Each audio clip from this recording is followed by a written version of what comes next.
Welcome back to Movies TV Man. I'm Mick, your host with the most. Just ask your girlfriends and your wives. Welcome to Friday's edition of the DCU Daily. You can follow me on X Twitter at Movies TV Mad and on Instagram and on Threads at Movies TV Mad X. So reports are reaching me, information is reaching me from my sources that James Gunn struggled to make Superman fly in his Superman movie.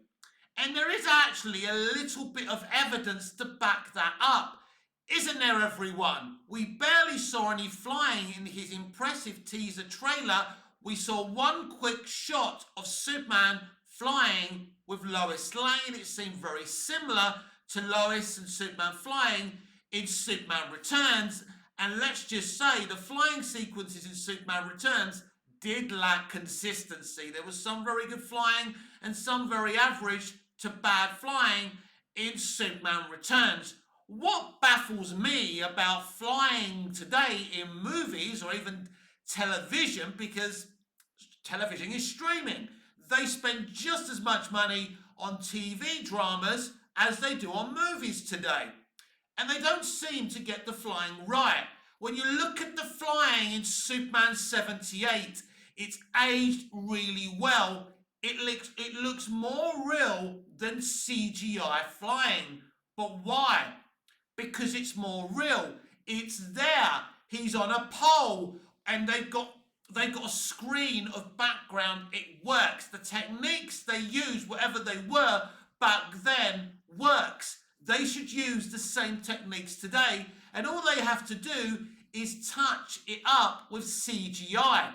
What they do today is they get the green screen out for anything. Let me explain to you what I mean.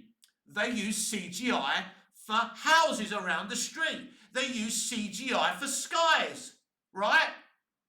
That's interesting, right? If you go back and watch Game of Thrones, the skies are real, the buildings are real, you know, the places they're at. They went to a multitude of locations, right? These days, they don't really go to locations. It's all pretty much CGI. A lot of the stuff, even the little stuff, not even the exciting stuff, is CGI these days. This is where we are. CGI flying simply doesn't work. And as I say, there's evidence to show that Gunn has struggled to shoot convincing flying sequences for Superman. That TV spot told us everything we needed to know, and it isn't just what the face looks like. Gunn wanted to talk about that to distract from the other problems from the sequence. He says that background was shot when they went to the Arctic conditions, when they went to Sweden, Norway, wherever they went, right? They shot that stuff. I don't think they took any actors with them. I don't know. Maybe they did. But they weren't really there to shoot the Arctic conditions. So the stuff behind Superman in that flying sequence is not CGI. They shot that. But he weren't flying in those conditions. You know, David is probably flying with green screen behind him, and then they placed those real shots that they filmed with CGI, right? Or how would they do it? So it's still, it's still not convincing. Now, what Richard Donner did in the 70s, he wanted to create the most convincing flying sequences he could. And the technology wasn't there, but he brought in the best people to do the best that they could. And they did. They went beyond that. And it looks, obviously it's dated to a point. But that's what I'm saying. You can use the same techniques as Donner did and touch it up with CGI. They have got the technology to create the ultimate flying sequences.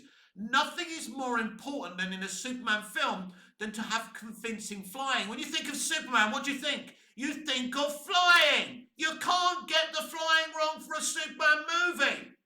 And it looks like he struggled to do this. When you look at the flying in Man of Steel, it's groundbreaking. It's different. I still prefer the flying in Superman 78 and the other Superman movies, not Superman 4, by the way. But you know what I mean? It looks real. But at least Snyder did his flying, and it works. Like the rest of Man of Steel, It's very, very contemporary. If there's one thing you've got to get right with a Superman movie, it's the flying.